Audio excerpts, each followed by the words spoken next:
Bismillahirrahmanirrahim. Assalamualaikum warahmatullahi wabarakatuh. Apa kabar anak-anak? Berjumpa kembali bersama Pak Dedi pada mata pelajaran Akidah Akhlak. Pada video pembelajaran kali ini kita akan sama-sama belajar mengenai kalimat thayyibah. Masih ada ingat apakah arti kalimat thayyibah? Kalimat thayyibah artinya adalah ucapan atau perkataan yang baik. Pada video pembelajaran kali ini kita akan sama-sama belajar mengenai kalimat thayyibah Astaghfirullahalazim.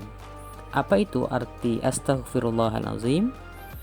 Astaghfirullahalazim artinya adalah aku memohon ampun kepada Allah, Tuhan yang Maha Agung. Kalimat Astaghfirullahalazim disebut juga dengan kalimat istighfar.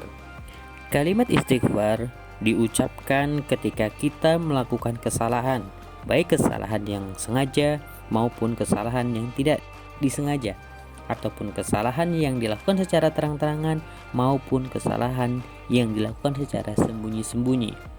Oleh karena itu, setiap manusia itu pasti melakukan kesalahan. Maka tugas kita adalah memohon ampun kepada Allah Subhanahu wa taala dengan cara beristighfar. Allah Subhanahu wa taala berfirman dalam Quran surat Asy-Syu'ara ayat 25 yang artinya, dan dialah yang menerima taubat dari hamba-hambanya dan memaafkan kesalahan-kesalahan dan mengetahui apa yang kamu kerjakan. Dari ayat ini bahwasanya Allah Subhanahu wa taala Maha mengampuni semua kesalahan kita.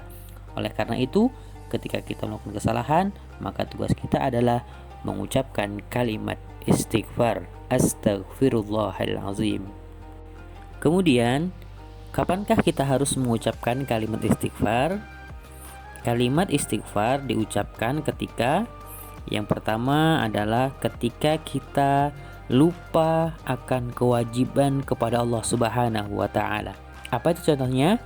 Ketika kita lupa melaksanakan sholat 5 waktu, maka kita harus segera beristighfar kepada Allah Subhanahu wa taala, kemudian kita melaksanakan sholat 5 waktu. Kemudian contoh yang selanjutnya adalah ketika kita makan dan minum ketika sedang melaksanakan puasa Ramadan, maka kita harus mengucapkan istighfar dan melanjutkan puasanya. Ini adalah salah satu contoh melupakan kewajiban kepada Allah Subhanahu wa taala. Maka kita harus mengucapkan istighfar, Astaghfirullahalazim. Kemudian yang kedua adalah ketika melakukan kesalahan atau kekeliruan. Salah satu contohnya adalah ketika kita melupakan tugas yang diberikan oleh Bapak Ibu guru di sekolah, lupa mengerjakan PR. Ini adalah salah satu contoh kita melakukan kesalahan, maka kita harus mengucapkan kalimat istighfar. Akan tetapi, ketika kita melakukan kesalahan atau kekeliruan kepada orang lain, maka selain beristighfar kepada Allah Subhanahu wa taala, kita juga diperintahkan untuk memohon maaf kepada orang tersebut. Jadi, ketika kita melakukan kesalahan kepada orang lain, kita harus beristighfar dan memohon maaf terhadap kesalahan apa yang kita lakukan. Salah satu contohnya adalah mungkin kita berkata kasar kepada orang lain ataupun menyakiti perasaan orang lain. Maka selain beristighfar, kita juga harus memohon maaf atas kesalahan yang kita lakukan. Kemudian yang ketiga adalah kalimat istighfar diucapkan ketika berdoa dan berzikir setelah sholat 5 waktu. Ini merupakan salah satu bagian dari sunnah Nabi Muhammad SAW. Ketika selesai melaksanakan sholat fardu, kita beristighfar memohon ampun kepada Allah Subhanahu wa taala. Bahkan dalam sebuah riwayat dikisahkan bahwasanya Nabi Muhammad SAW selalu beristighfar kepada Allah Subhanahu wa taala, selalu memohon ampunan kepada Allah Subhanahu wa taala dalam sehari paling sedikit sebanyak 100 kali.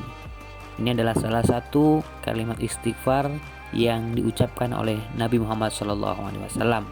Oleh karena itu, kita selaku umat Islam dan selaku umat Nabi Muhammad SAW harus senantiasa melakukan istighfar dalam kehidupan kita sehari-hari agar semua kesalahan dan dosa yang kita miliki dihapuskan oleh Allah Subhanahu wa taala. Amin ya rabbal alamin.